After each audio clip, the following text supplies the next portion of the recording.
ശിവ ഭഗവാൻ കുഷ്ഠരോഗിയുടെ രൂപത്തിൽ വന്ന കഥ അറിയാമോ?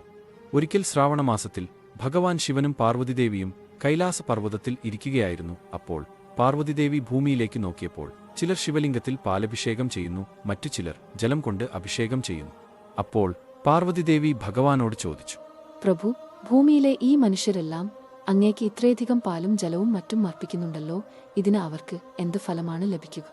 ദേവി, ശ്രാവണമാസത്തിൽ എനിക്ക് ജലം അർപ്പിക്കുന്നതിന് വളരെയധികം പ്രാധാന്യമുണ്ട്. ആര് എനിക്ക് ജലം അർപ്പിക്കുന്നുവോ അവർ സ്വർഗ്ഗലോകം പ്രാപിക്കും.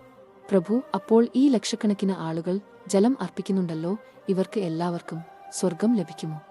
ശരീരശുദ്ധി കൊണ്ട് അർപ്പിക്കുന്നതിനേക്കാൾ പ്രധാനമാണ് മനഃശുദ്ധി കൊണ്ട് അർപ്പിക്കുന്നത്.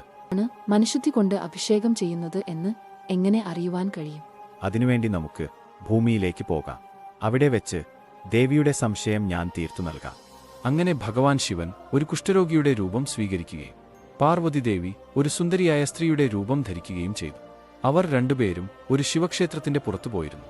അവിടെ എത്തിയപ്പോൾ പാർവതിദേവി അതുവഴി പോകുന്ന ഭക്തരോടൊക്കെ പറഞ്ഞു, ഞാൻ വളരെ പാവപ്പെട്ടവളാണ്, ഇത് എന്റെ ഭർത്താവാണ്. ഞാൻ അദ്ദേഹത്തെ ചുമലിലേറ്റി ഇവിടെ വരെ കൊണ്ടുവന്നതാണ്. ഈ ക്ഷേത്രത്തിന് വലിയ മഹത്വമുണ്ടെന്ന് കേട്ടിട്ടുണ്ട്. ഈ ക്ഷേത്രത്തിൽ എന്റെ ഭർത്താവിന്റെ കൈകൊണ്ട് ഒരു കുടം ഗംഗാജലം സമർപ്പിച്ചാൽ അദ്ദേഹം സുഖം പ്രാപിക്കുമെന്ന് വിശ്വസിക്കുന്നു. പക്ഷേ ഞാൻ വളരെയധികം തളർന്നിരിക്കുന്നു. ഞങ്ങൾക്ക് കുറച്ച് സഹായം ചെയ്യാമോ? അതുവഴി പോയ ഓരോരുത്തരും ആ കുഷ്ഠരോഗിയെ കണ്ട് വെറുപ്പോടെ ദൂരെ മാറിപ്പോകുകയും മറ്റു ചിലർ പാർവതി ദേവിയോട് പറയുകയും ചെയ്തു, നീ ഇത്ര സുന്ദരിയായിട്ടും എന്തിനാണ് ഈ രോഗിയുടെ കൂടെ നടക്കുന്നത്? ഇവനെ ഉപേക്ഷിച്ച് ഞങ്ങളുടെ കൂടെ വരൂ. അങ്ങനെ സമയം സന്ധ്യയോടെ അടുക്കാറായപ്പോൾ അവിടെ ഒരു പാവപ്പെട്ട തൊഴിലാളിയായ ഒരു യുവാവ് എത്തി. അയാൾ പാർവതിദേവിയോട് ചോദിച്ചു, അമ്മേ, എന്താണ് കാര്യം? നിങ്ങൾ എന്തുകൊണ്ടാണ് ദുഃഖത്തോടെ ഇരിക്കുന്നത്?